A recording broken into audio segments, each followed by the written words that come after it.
Okay. सो नमस्कार दोस्तों, स्वागत है आपका सरकारी एजुकेशन सेंटर में। दोस्तों, हम हिस्ट्री के सारे क्वेश्चंस जो सीजीएल में पूछे गए थे, जो कि अभी सितंबर में आपके पेपर हुए थे सीजीएल के टायर 1 के, वो हम सारे कवर कर चुके हैं। सारे क्वेश्चन हम कर चुके हैं। अब हम पॉलिटी पे आ गए हैं। जैसे कि मैंने कहा था आपको, हम सभी टॉपिक वाइज करेंगे क्वेश्चंस। तो हिस्ट्री के खत्म करने के बाद हमारा जो नेक्स्ट टॉपिक है वो है आपका पॉलिटी। पॉलिटी के हम क्वेश्चंस करने वाले हैं सारे आज। ये पार्ट 1 है, जिसमें लगभग 40 क्वेश्चन हम पूछ करेंगे, और जो सेकंड पार्ट आएगा उसमें 40 क्वेश्चन करके खत्म करेंगे। पॉलिटी के बाद हम म्यूजिक करेंगे, अलग अलग टॉपिक करेंगे। सो हम पॉलिटी शुरू कर रहे हैं।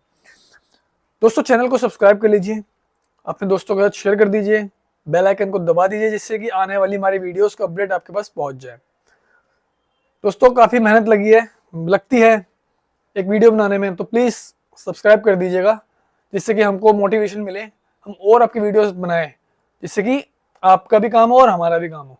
ठीक है दोस्तों, शुरू करते हैं आज के क्वेश्चन नंबर फर्स्ट की ओर।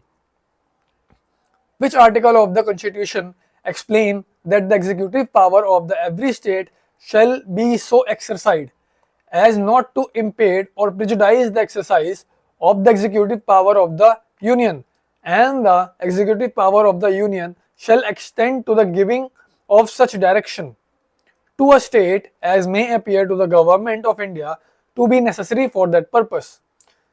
संविधान का कौन सा अनुच्छेद यह स्पष्ट करता है कि प्रत्येक राज्य की कार्यपालिका शक्ति का उपयोग इस प्रकार किया जाएगा कि यह संघ की कार्यपालिका शक्ति के प्रयोग में बाधा न डाले या नुकसान न पहुंचाए, और संघ की कार्यपालिका शक्ति में ऐसी निर्देश देने की शक्ति होगी जो भारत सरकार को उस उद्देश्य के लिए आवश्यक प्रतीत होगी। तो कौन सा आर्टिकल होगा? ये हो जाएगा आपका आंसर। आर्टिकल नंबर हो जाएगा डी 257। क्वेश्चन नंबर 2 की ओर बढ़ते हैं। विच among of the following is not correct about the directive principle of state policy DPSP. राज्य नीति के निर्देश सिद्धांतों के बारे में निम्नलिखित में से कौन सा सही नहीं है? Option A, they ensure social and economic development, वह सामाजिक और आर्थिक विकास सुनिश्चित करते हैं। B, they provide guidelines for the governments of the country, वह देश के शासन के लिए दिशा निर्देश प्रदान करते हैं। Option C, they are morally binding on the government, वह नैतिक रूप से सरकार पर बाध्यकारी होते हैं। Option D, they are justiciable in nature, वे न्यायालय द्वारा परिवर्तनीय होते हैं। आंसर हो जाएगा इसका answer number D, they are justiciable in nature, वह न्यायालय द्वारा परिवर्तनीय होते हैं। बिल्कुल, ये दोनों होता है, जस्टिफिकेबल दोनों होता है, ये तो होता ही नहीं है डीपीएसपी में। ठीक है, इसके बारे में एक बार हम जरा समझ लेते हैं। ठीक है, देखते हैं एक बार डीपीएसपी के बारे में। सबसे पहले हम बात करते हैं डीपीएसपी की। सो डीपीएसपी जो होता है, ये आपको कहाँ से लिया गया है? ये लिया गया है आपका स्पेन से, स्पेनिश कॉन्स्टिट्यूशन से लिया गया है। कहाँ से लिया गया है? स्पेनिश कॉन्स्टिट्यूशन, जिसको हम क्या बोलते हैं? आयरिश। ठीक है, कहाँ से लिया गया है? आयरिश से लिया गया है। ठीक है, आगे बढ़ते हैं। कौन से पार्ट में आता है ये कौन से पार्ट में आता है? ये आता है आपके पार्ट 4 में। कौन सा पार्ट में आता है? पार्ट 4 में आता है। कौन से आर्टिकल में आता है? आर्टिकल 36 से लेकर आर्टिकल 51 के बीच में जो आता है आपका डीपीएसपी आता है। ये आपको ये पता होना चाहिए कि कौन से आर्टिकल में आता है और कौन से पार्ट में आता है। ठीक है, याद रखिएगा ना आप, बिल्कुल इसको डीपीएसपी को याद रखिएगा बिल्कुल। ठीक है, आगे बढ़ते हैं नेक्स्ट क्वेश्चन की ओर। Article 77 of the Indian constitution deal with. Article 77 of the constitution deal with. भारतीय संविधान का अनुच्छेद 77 किससे संबंधित है? यह है आपका answer number D, conduct of business of the government of India, Bharat सरकार के कार्यों के संचालन से संबंधित है। कौन सा? आर्टिकल 77। आगे बढ़ते हैं नेक्स्ट क्वेश्चन की ओर। Which article of the Indian Constitution prohibit providing of any religious instruction in the education institution maintained by the state? भारतीय संविधान का कौन सा अनुच्छेद राज्य द्वारा संचालित शैक्षिक संस्थानों में किसी भी धार्मिक शिक्षा प्रदान करने पर प्रतिबंध लगाता है? तो कौन सा आर्टिकल प्रतिबंध लगाता है? ये लगाता है आपका आर्टिकल नंबर 28। कौन सा लगाता है? Article number 28। Article number 28। जरा एक बार हम फंडामेंटल राइट्स के बारे में भी जान लेते हैं। ठीक है, सबसे पहले हम बात करते हैं फंडामेंटल राइट्स की।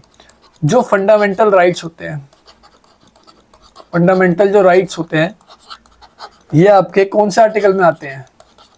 ये आते हैं आपके आर्टिकल 12 से 35। कौन सा आर्टिकल? आर्टिकल 12 से 35 में आते हैं। ठीक है, कौन से पार्ट में आते हैं? कौन से पार्ट में आते हैं? पार्ट आते हैं आपके पार्ट थर्ड में आते हैं। कौन से पार्ट में आते हैं? पार्ट थर्ड में आते हैं। इसको हम क्या बोलते हैं? इसको हम मैग्ना कार्टा बोलते हैं। मैग्ना कार्टा बोलते हैं। किसको बोलते हैं? याद रखिएगा, फंडामेंटल राइट्स को हम मैग्ना कार्टा बोलते हैं। कितने फंडामेंटल राइट्स आते हैं? 6 आते हैं। कौन कौन से आते हैं? 6 आते हैं। क्या है 6 के नाम? एक है आपका right to equality, right to equality, जो कौन सा आर्टिकल में आता है? आर्टिकल 14 से आर्टिकल 18। दूसरा कौन सा है? Right to freedom, right to freedom कौन सा आर्टिकल में आता है? 19 से 22। थर्ड कौन सा है? थर्ड है आपका राइट अगेंस्ट एक्सप्लॉयटेशन, एक्सप्लॉयटेशन ये कौन सा आर्टिकल में आता है आपका? आर्टिकल 23, 24। चौथा कौन सा है? चौथा है आपका कल्चरल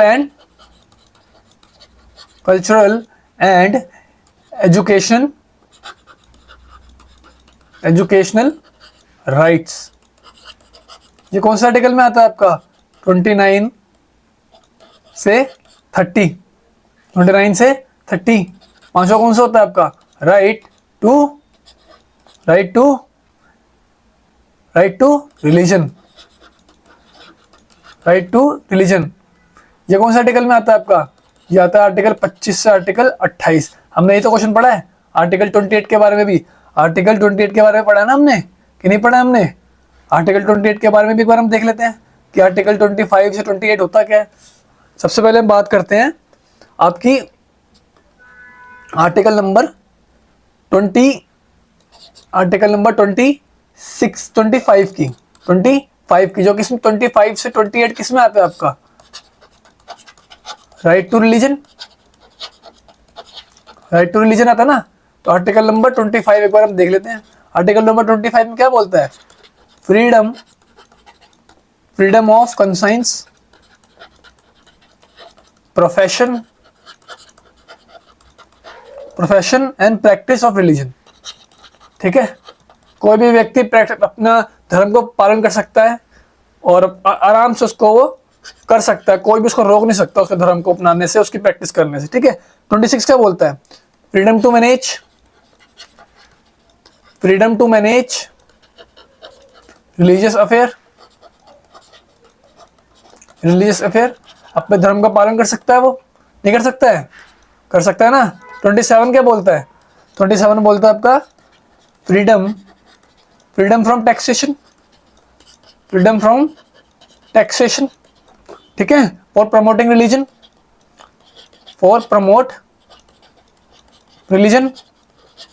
यही होता है ना। आर्टिकल 28 क्या बोलता है? Freedom from attending religious instruction, यही होता है ना, रिलीजियस इंस्ट्रक्शन। यही तो हमने पढ़ा है अभी। इजीली जो है वो अपने धर्म का इंस्ट्रक्शन को पालन कर सकता है। ठीक है, ये तो हमने पढ़ा अभी, जो कि स्टेट भी रोक नहीं सकता फ्रीडम को प्रैक्टिस करने से। Article number 28। आगे बढ़ते क्वेश्चन नंबर 5 की ओर। ठीक है, the Indian constitution was established, भारतीय संविधान ने डैश की स्थापना की। किसकी स्थापना की आपने? ये स्थापना करी आपकी इंडिपेंडेंट जुडिशल की। किसकी करी? इंडिपेंडेंट जुडिशल की। आपको पता होना चाहिए कि भारत की जो न्यायपालिका है ये स्वतंत्र है। किससे स्वतंत्र है? आपका एग्जीक्यूटिव से। आर्टिकल 50 पढ़ा ना आपने, सेपरेट जुडिशरी फ्रॉम एग्जीक्यूटिव, ये पढ़ा ना आपने। आगे बढ़ते नेक्स्ट क्वेश्चन की ओर। Which among of the following article of the Indian Constitution contain fundamental duties? इनमें से निम्नलिखित में से कौन से अनुच्छेद में भारत के मौलिक कर्तव्यों का उल्लेख है? तो किसमें है ये आपके आर्टिकल नंबर 51 ही तो है। एक बार चेक पढ़ लेते हैं फंडामेंटल ड्यूटीज के बारे में। ठीक है, फंडामेंटल ड्यूटीज ये किसने दी थी आपकी? ये दी थी आपकी स्वर्ण सिंह कमेटी से। कौन सी कमेटी ने रिकमेंड किया था? ये किया था स्वर्ण सिंह कमेटी ने किया था। ठीक है, कब किया था ये? ये किया था आपका 43 amendment act, 43 amendment act of 1976, याद रखना है, बहुत इंपॉर्टेंट ईयर है 1976 में, ठीक है। कितने थे ये? 10 थे। कितने फंडामेंटल ड्यूटी थे? 10 थे, लेकिन एक बाद में ऐड करी थी, एक ऐड करी थी तो कितनी हो गई थी? 11 हो गई थी। तो जो एक ऐड करी थी वो कब करी थी आपकी? वो करी थी आपकी, कब करी थी आपकी? 86 अमेंडमेंट एक्ट में, 86 अमेंडमेंट में। कौन से ईयर में? 2002 में। याद रखना, बहुत इंपॉर्टेंट चीज है ये दोनों। 10 थी आपकी 1976 में, एक ऐड कर दी थी आपकी इस टाइम पे 2002 में 86 अमेंडमेंट में। टोटल हो गई थी 11। टोटल कितनी हो गई थी? 11। ये कौन से आर्टिकल में आती है? फंडामेंटल ड्यूटीज आपकी आर्टिकल नंबर 51A। अभी पढ़ा हमने, पढ़ा कि नहीं पढ़ा? कौन से पार्ट में आती है ये आती है पार्ट 4A में। किसमें आती है? पार्ट 4A में।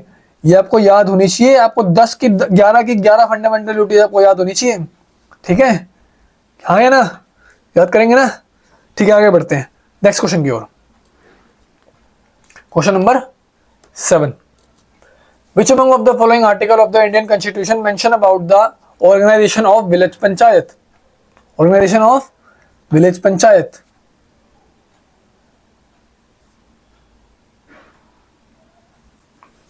भारतीय संविधान के निम्नलिखित में से किस अनुच्छेद में ग्राम पंचायतों का संगठन का उल्लेख है? तो किसमें उल्लेख है आपका? यह है आपका आर्टिकल नंबर 40, आर्टिकल नंबर 40, ठीक है। आगे बढ़ते हैं क्वेश्चन नंबर 8 की ओर। Which article of the Constitution of India grant the power to the President to appoint the judges of the Supreme Court? भारतीय संविधान का कौन सा अनुच्छेद राष्ट्रपति को सर्वोच्च न्यायालय के न्यायाधीशों की नियुक्ति का अधिकार प्रदान करता है? तो कौन सा अधिकार प्रदान करता है? ये आपका आर्टिकल 124(2), बिल्कुल आर्टिकल 124(2) है। आपको एक चीज याद रखनी है, आर्टिकल 124 क्या होता है और आर्टिकल 214 क्या होता है? कुछ नहीं होता, बस उसको आगे पीछे कर दो। 124, 241 ये होता है आपका there shall be the supreme court of India. Supreme court होगा इंडिया का। यह क्या है? There shall be the high court of India. Easy है दोनों के दोनों आर्टिकल याद करना, ठीक है, याद रहेगा आपको ये। आगे बढ़ते हैं नेक्स्ट क्वेश्चन की ओर। Question number 9, which country has the republic feature of Indian constitution has been borrowed from? भारतीय संविधान की गणराज्य विशेषता किस देश से ली गई है? किसे ली गई है? ब्रिटिश से ली गई है। किसे ली गई है? आंसर नंबर हो जाएगा सी, आंसर नंबर हो जाएगा सी। फ्रेंच से ली गई है। कहां से ली गई है? फ्रेंच से ली गई है, फ्रेंच से, फ्रेंच से। क्वेश्चन नंबर 10 की ओर बढ़ते हैं। Which among of the following option is the legislative organ of the union government? निम्नलिखित में से कौन सा विकल्प संघ सरकार की विधायी संस्था है? तो वो कौन सा है?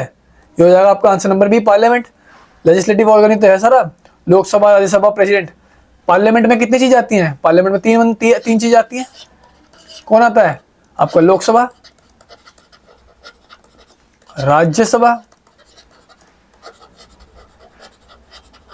और आपका प्रेसिडेंट। ये तीन चीजें किसके अंदर आती हैं? ये आपकी पार्लियामेंट में आती हैं। तीनों की तीनों चीजें पार्लियामेंट के अंदर आती है, ठीक है। प्रेसिडेंट भी आता है आपका पार्लियामेंट में, याद रखिएगा चीज, ठीक है। क्वेश्चन आया कई बार ये, ठीक है। आगे बढ़ते हैं नेक्स्ट क्वेश्चन की ओर। Question number 11, on which of the following dates does India celebrate its constitution day? भारतीय संविधान दिवस निम्नलिखित में से किस तारीख को मनाया जाता है? तो कब मनाया जाता है आपका ये? 26 नवंबर। आंसर नंबर डी, 26 नवंबर, बिल्कुल 26 नवंबर को आपका कॉन्स्टिट्यूशन डे मनाया जाता है। भारत आजाद कब हुआ था? ये हुआ था आपका 26 नवंबर को, ठीक है। कॉन्स्टिट्यूशन डे मनाया जाता है ना। तो आप सोच रहे होंगे अभी 26 जनवरी क्या होता है, ठीक है। 26 जनवरी को क्या मनाया जाता है? 26 जनवरी को आपका मनाया जाता है कॉन्स्टिट्यूशन जब आपका लागू हुआ था, जब हमारा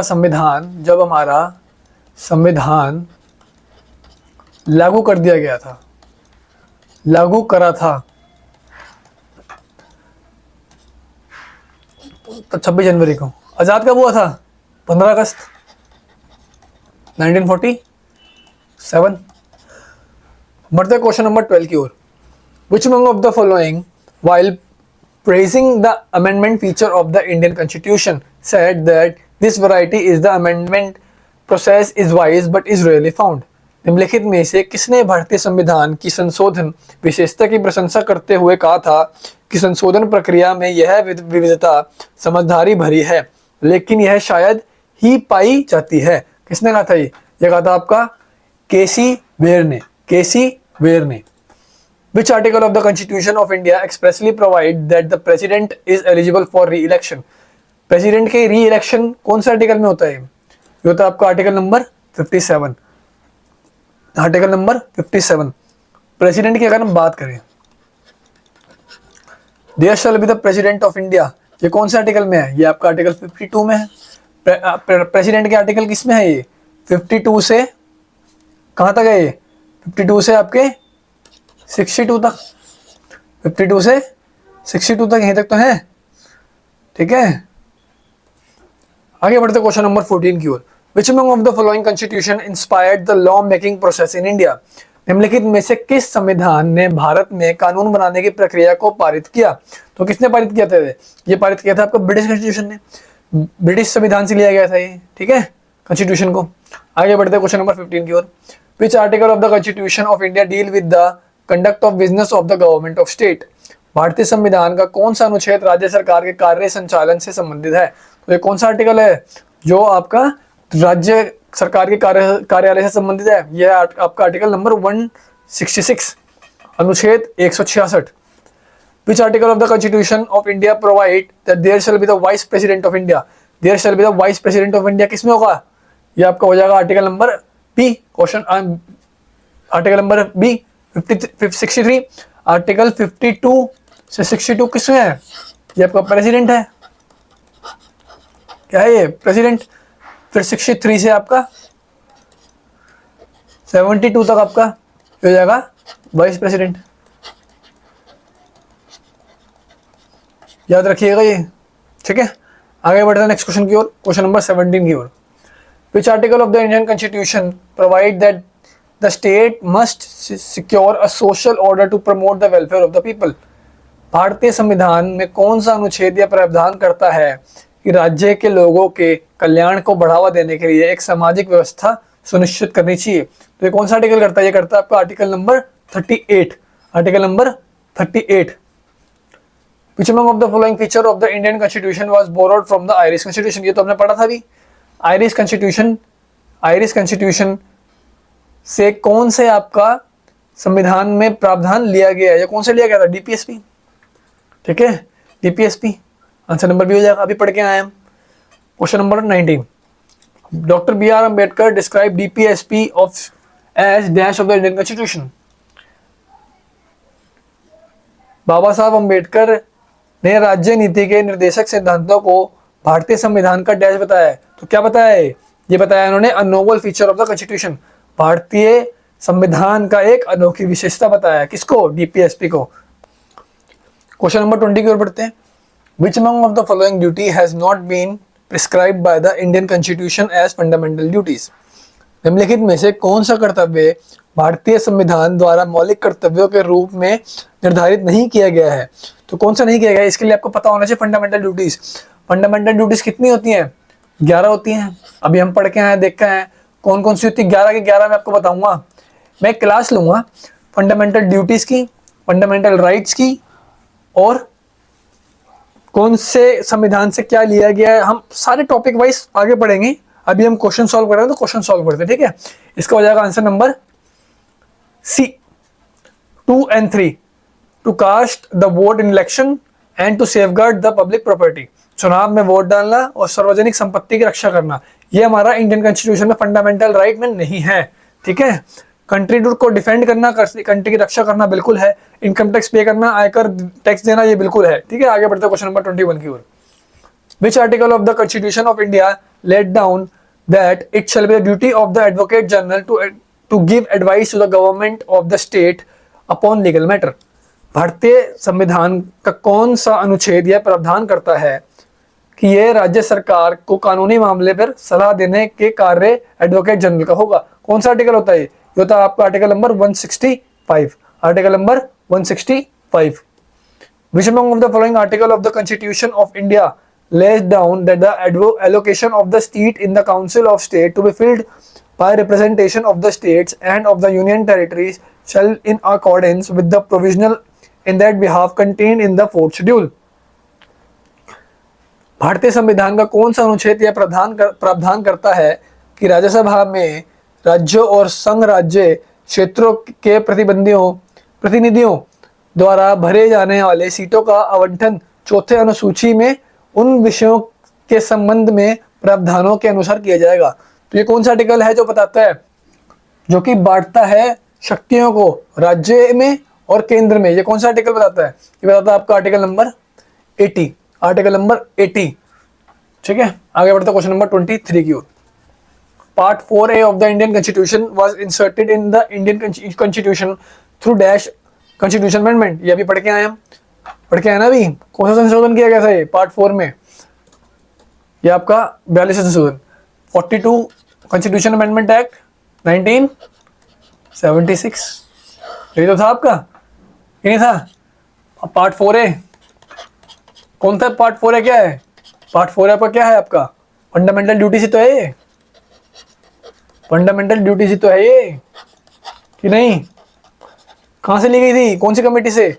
स्वर्ण सिंह कमेटी से, स्वर्ण सिंह कमेटी से। पढ़ के आया ना अभी, याद है ना?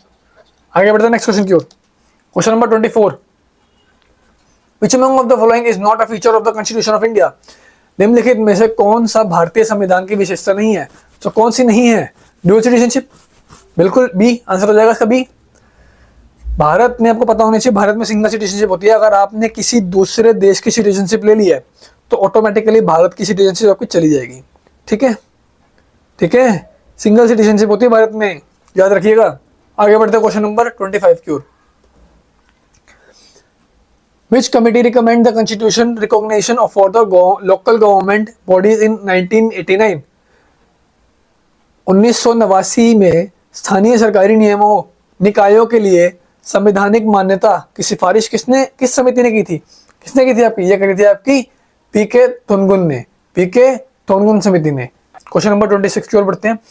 Article 245 to 255 in part 11 of the Indian Constitution with the भारतीय संविधान के भाग 11 में अनुच्छेद 245 से 255 तक डैश से संबंधित है। तो कौन से हैं वो? ये हैं आपके legislative relation between the centre and the state, केंद्र और राज्यों के बीच विधायी संबंध। Which among of the following is the most controversial article in the Indian Constitution which provide the presidential rule in any state? भारतीय संविधान का कौन सा अनुच्छेद सबसे विवादास्पद है जो किसी भी राज्य में राष्ट्रपति शासन का प्रावधान करता है? सो वो कौन सा आर्टिकल है? वो आपका है आर्टिकल नंबर 356। 3 प्रकार के होते हैं। इमरजेंसी के बारे में बात कर लेते हैं एक बार। 3 टाइप्स की आपकी इमरजेंसी होती है। 3 टाइप्स की इमरजेंसी होती है आपकी। पहली होती है आपकी आर्टिकल 352, आर्टिकल 352। ठीक है, कौन से पार्ट में आती है आपकी? पार्ट आती है आपकी 17 में, 18 में, सॉरी 18 में आते हैं आपका। ठीक है, नेशनल इमरजेंसी आर्टिकल 356 और आर्टिकल 360। आर्टिकल 360 होती है आपकी financial emergency, financial emergency. Article 356 होता है आपका जो हमने पढ़ा है अभी। ठीक है, और जो सेकंड 350 ये होती है आपकी इमरजेंसी, नेशनल इमरजेंसी। राष्ट्रीय आपातकाल होता है, तो लगाया जाता है, कब लगाया जाता है? जब आपको कोई वार में उलझ जाए, अब किसी वार में है या वार होने वाली है तो स्टेट में इमरजेंसी लगाते हैं। जब किसी स्टेट में लगाना हो तो वो लगता है आर्टिकल नंबर 356। ठीक है, एक और आर्टिकल होता है, आपने सुना होगा आर्टिकल 365। ये भी इमरजेंसी की तरह ही होता है। ये तब लगाया जाता है जब कोई स्टेट सरकार की बात मानने से मना कर देता है कि हम सेंट्रल की बात नहीं मानेंगे, या कोई वहां पे कानून व्यवस्था आपकी खत्म हो जाती है, जब वो मानने से मना कर देता है तब आपका प्रेसिडेंट ये भी लगा सकता है। ठीक है, आगे बढ़ते क्वेश्चन नंबर नेक्स्ट की ओर। Which article of the Indian Constitution mention that the state will endeavor to promote the cottage industry on the individual or cooperative basis on rural areas? भारतीय संविधान का कौन सा अनुच्छेद यह प्रावधान करता है कि राज्य को ग्रामीण और क्षेत्र में व्यक्तिगत या सहारी आधार पर कुटीर उद्योगों को बढ़ावा देने का प्रयास करना चाहिए। तो कौन सा आर्टिकल होता है जो बढ़ावा देता है? ये देता है आपका आर्टिकल नंबर 43। Article number 43। आगे बढ़ते हैं नेक्स्ट क्वेश्चन की ओर। Which among of the following article of the Indian Constitution cannot be suspended during the emergency declared on the grounds of war or external aggression? ऐसी कौन सी emergency, कौन से article है जो आपके सस्पेंड नहीं करे जा सकते इमरजेंसी में भी? आर्टिकल नंबर 53, 52 अभी हमने पढ़ा ना, वार कब लगता है? वार, जब वार होती है तब कौन सा आर्टिकल लगाते हैं? 352। इसे हम बोलते हैं नेशनल इमरजेंसी, राष्ट्रीय आपातकाल। इसके अंदर भी ये फंडामेंटल राइट्स होते हैं जो कि सस्पेंड नहीं करे जाते। कौन से होते हैं? ये आपके होते हैं आर्टिकल नंबर 20 और 21। कौन से होते हैं आपके? आर्टिकल नंबर 20 और 21। ठीक है, आंसर नंबर हो जाएगा बी। आगे बढ़ते हैं नेक्स्ट क्वेश्चन की ओर। Article 52 to article 78 in part 5 of the ancient Indian constitution deal with. भारतीय संविधान के भाग 5 में अनुच्छेद 52 से अनुच्छेद 78 तक कौन से संबंधित हैं? तो ये कौन से हैं आपके? ये है आपके यूनियन एग्जीक्यूटिव, संघ कार्यपालिका। ठीक है, जिसमें आपका प्रेसिडेंट आता है, वाइस प्रेसिडेंट आता है, प्राइम मिनिस्टर आता है। ठीक है, यूनियन एग्जीक्यूटिव इसी को तो बोलते हैं। आगे बढ़ते हैं 31 की ओर। Which part of the Indian constitution deal with panchayat? Bharat में संविधान का कौन सा भाग पंचायती संस्थाओं से संबंधित है? तो कौन सा है ये आपका? ये हो जाएगा article number, sorry, part number 9, answer number B. अगर हम बात करें पंचायत की तो 73 और 74 अमेंडमेंट होते हैं, अमेंडमेंट होते हैं जो कि पंचायती राज और म्युनिसिपल कॉर्पोरेशन को दर्शाते हैं। यही है ना? ठीक है, कब हुए थे ये? 1993 में, 1993 में। ठीक है, अगर हम बात करें आर्टिकल की तो कौन सा आर्टिकल में आते हैं? याद है आपका 243। याद रखिएगा, आर्टिकल बहुत इंपॉर्टेंट है। आर्टिकल नंबर 243, आर्टिकल नंबर 243 से लेकर आर्टिकल नंबर 243 ओ तक। ठीक है, कौन से पार्ट में? पार्ट 9 में अभी पढ़ा हमने। आर्टिकल नंबर 243 से 243 ओ तक। O for orange. ठीक है, याद है आपके म्युनिसिपल कॉर्पोरेशन नहीं, पंचायत आते हैं। ठीक है, आगे बढ़ते हैं नेक्स्ट क्वेश्चन की ओर। Which among of the following is mention in article 1 of the Indian constitution? पहला अनुच्छेद भारत का क्या बोलता है?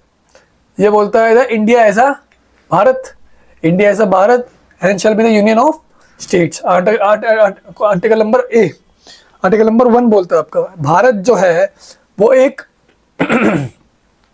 इंडिया है जो कि राज्यों का संघ होगा। ठीक है, आर्टिकल नंबर 1 क्या बोलता है? India as a Bharat, India as Bharat, union of states, union of state, and state can not be separated from union. State के पास ये अधिकार नहीं है कि वो राज्य से, भारत से अलग हो सके। ठीक है, कोई भी राज्य भारत से अलग नहीं हो सकता, ये संविधान में लिखा हुआ है। आगे बढ़ते क्वेश्चन नंबर 33 की ओर। Article 214 to 231 in part 4 of the Indian constitution deal with dash. भारतीय संविधान के भाग 4 के में अनुच्छेद 214 से 231 तक डैश से संबंधित है। तो किससे संबंधित है? अभी पढ़ के आए हम। Article 124 supreme court, 214 high court. ठीक है, हाई कोर्ट। तो 214 की बात कर रहा है ना ये, तो क्या हो जाएगा आपका? High court. आंसर नंबर हो जाएगा आपका ए। आगे बढ़ते हैं नेक्स्ट क्वेश्चन की ओर। Dash DPSP were added to Indian constitution by 42 constitution amendment act of 1976। तो कितने डीपीएसपी आपके ऐड करे गए थे? 42वें संशोधन 1976 में ये करे गए थे आपके 4। कितने ऐड कर गए थे? यहाँ पे ऐड कर गए थे 4। आगे बढ़ते हैं। Which among of the following statement is incorrect regarding the fundamental rights? निम्नलिखित में से कौन सा कथन मौलिक अधिकारों के संबंध में गलत है? तो कौन सा गलत है आपका? Fundamental rights are derive from British constitution. Fundamental right जो है वो ब्रिटिश सरकार से लिए गए थे। Article 21 provide right to life, तो ये तो करेक्ट है ना। आर्टिकल 21 जो होता है वो जीवन जीने का अधिकारी होता है। और फंडामेंटल राइट्स कहाँ से लिए गए थे आपके? फंडामेंटल राइट्स लिए गए थे आपके ब्रिटिश उससे, किससे लिए गए थे आपके? अमेरिका से, यूएसए से लिए गए थे। ठीक है, तो आंसर नंबर हो जाएगा ए। आंसर नंबर ठीक है। Fundamental rights are enforced by law, बिल्कुल। फंडामेंटल राइट जो है कानून की मदद से लागू करवाए जा सकते हैं, बिल्कुल कराए जा सकते हैं। Fundamental rights are mention in the constitution 12 to 35, बिल्कुल ठीक है ये भी। तो आंसर नंबर हो जाएगा ए। ठीक है, आगे बढ़ते हैं नेक्स्ट क्वेश्चन की ओर। Which among of the following article of the Indian Constitution deal with the Parliament and its proceeding? भारतीय संविधान के निम्नलिखित अनुच्छेदों में से कौन सा अनुच्छेद संसद और इसकी कार्रवाइयों के से संबंधित है? तो कौन सा है ये? हो जाएगा article number 79 to 122। Which part of the Indian Constitution deal with the Election Commission? भारतीय संविधान का कौन सा भाग निर्वाचन आयोग से संबंधित है? तो कौन सा पार्ट जो है वो इलेक्शन कमीशन से है? ये आपको हो जाएगा पार्ट 15, पार्ट 15। ठीक है, इलेक्शन कमीशन की अगर हम बात करें तो इलेक्शन कमीशन का जो आर्टिकल होता है वो कौन सा होता है? कौन सा होता है आपका इलेक्शन कमीशन का आर्टिकल? ये होता है आपका आर्टिकल 324 से 329। आपको पता होना चाहिए, बहुत इंपॉर्टेंट है। आर्टिकल 324 से 329 होता है आपका किसका? इलेक्शन कमीशन का। Part 15, part 15। इलेक्शन कमीशन किसके इलेक्शन करवाता है? लोकसभा के, राज्यसभा के, प्रेसिडेंट के, वाइस प्रेसिडेंट के और स्टेट इलेक्शन के। स्टेट इलेक्शन भी तो करता है ना। आगे बढ़ते हैं नेक्स्ट क्वेश्चन की ओर। Question number 38। Which article of the Indian Constitution provide for protecting and improving the environment and safeguarding of the forest and wildlife? भारतीय संविधान का कौन सा अनुच्छेद पर्यावरण की रक्षा और सुधार और वन तथा वन जीवों की सुरक्षा के लिए प्रतिबद्ध है? कौन सा है वो? ये हो जाएगा article number 48A। Article number 48। हम आने वाले टाइम में सारे कुछ जितने भी टॉपिक्स है, fundamental right, fundamental duties, parts, article सब करेंगे। ठीक है, क्वेश्चन नंबर 39 की ओर बढ़ते हैं। If a 12-year-old found to be working in a factory manufacturing carpet, which among of the following article of the Constitution India will be violated? अगर कोई 12 साल का बच्चा फैक्ट्री में काम कर रहा है तो कौन से अनुच्छेद का उल्लंघन कर रहा है वो? हमने पढ़ा article number right to exploitation, right against exploitation, right against exploit. कौन सा होता है आर्टिकल नंबर 23 और 24? 23 क्या होता है आपका? Human trafficking, human trafficking. चौथा क्या होता है आपका? Child labour, child labour. कौन से उम्र के बच्चे जो हैं वो आपके अलाउ नहीं होते? जो 14 साल से कम के बच्चे जो हैं, 14 साल से जो कम के बच्चे हैं वो अलाउ नहीं होते अब कहाँ पे? फैक्ट्री में काम करने के लिए। तो कौन सा आर्टिकल हो जाएगा? Article number 24। अभी पढ़ा ना हमने, child trafficking, child labour. Next question की ओर बढ़ते हैं और लास्ट क्वेश्चन की ओर बढ़ते हैं। Which among of the following Constitution Amendment Act led to the formation of the Goods and Service Tax? अगर हम बात करें गुड्स और सर्विस टैक्स की तो ये कौन से संशोधन में किया गया था? ये किया गया था आपका 100 में करा गया था ना, 101 में किया गया था ना। 101 कॉन्स्टिट्यूशन अमेंडमेंट एक्ट किया गया था किसमें? आपका जीएसटी। आर्टिकल अमेंडमेंट किसमें किया गया था? 101 था आपका जीएसटी। 102 का था आपका ईडब्ल्यूएस, 10% कोटा मिलेगा इनको सेंट्रल गवर्नमेंट में। 103 का था आपका ओबीसी। 104 का था आपका एससी एससी, ये तो था आपका। और 100 कौन सा था आपका? 100 अमेंडमेंट कौन सा था आपका? ये आपका था कि जो हमने इंडिया ने जो ट्रांसफर करा था लैंड टेरिटरीज, किसको? बांग्लादेश को। यही तो था 100। तो हमने सारे पढ़ लिए। ठीक है, देखिए दोस्तों, ये वीडियो बनाने में बड़ी मेहनत लगती है आपसे बस एक ही रिक्वेस्ट है, आपसे बस एक ही रिक्वेस्ट करते हैं हम कि चैनल को जो है बिल्कुल सब्सक्राइब कर लीजिए, इसको शेयर कर दीजिए और बिल्कुल बेल आइकन को भी दबा दीजिए। ठीक है, बिल्कुल आपको करना है काम, रिक्वेस्ट है आपसे, आपको करना ही है। ठीक है, जिससे हमको भी अगर मोटिवेशन मिलेगा तभी तो हम आगे वीडियोस बनाएंगे। ये तो मैं क्यों बना रहा हूँ ये, जिससे कि हमारा भी तो कुछ फ़ायदा हो पाए, हमको भी तो मोटिवेशन मिले बनाने का। ठीक है, आने वाले टाइम में हम और भी टॉपिक पे बनाएंगे, सभी टॉपिक पे बना रहे हैं। देखिए यूट्यूब पे कहीं अवेलेबल नहीं है ये चीज़ जो आपको हर जगह मिलेगा। हर टॉपिक पे बना रहा हूँ मैं, सभी टॉपिक पे, ईच एंड एवरी टॉपिक पे मैं प्रीवियस ईयर बना रहा हूँ सीजीएल का। और सीजीएल ही नहीं, सभी टॉपिक पे बनाने वाला हूँ मैं, हर एग्जाम पे बनाने वाला हूँ मैं। तो उसके लिए क्वेश्चन को ढूंढना, लाना, आंसर को सही करना काफ़ी मेहनत लगती है, आपको पता नहीं होगा शायद, तो काफ़ी मेहनत लगती है आपको। प्लीज़ सब्सक्राइब करना है इसको। ठीक है, तो यहीं ख़त्म करते हैं हम आज की वीडियो पार्ट 1 की। पार्ट 2 भी आएगा, बचे हुए जो क्वेश्चन है वो भी हम कर लेंगे। आज हमने 40 क्वेश्चन जो है वो कंप्लीट कर लिए हैं और बचे हुए टाइम पे नेक्स्ट पार्ट में हम बचे हुए क्वेश्चन करेंगे। ठीक है, सो ठीक है, विदा लेते हैं आपसे। जय हिंद, जय भारत।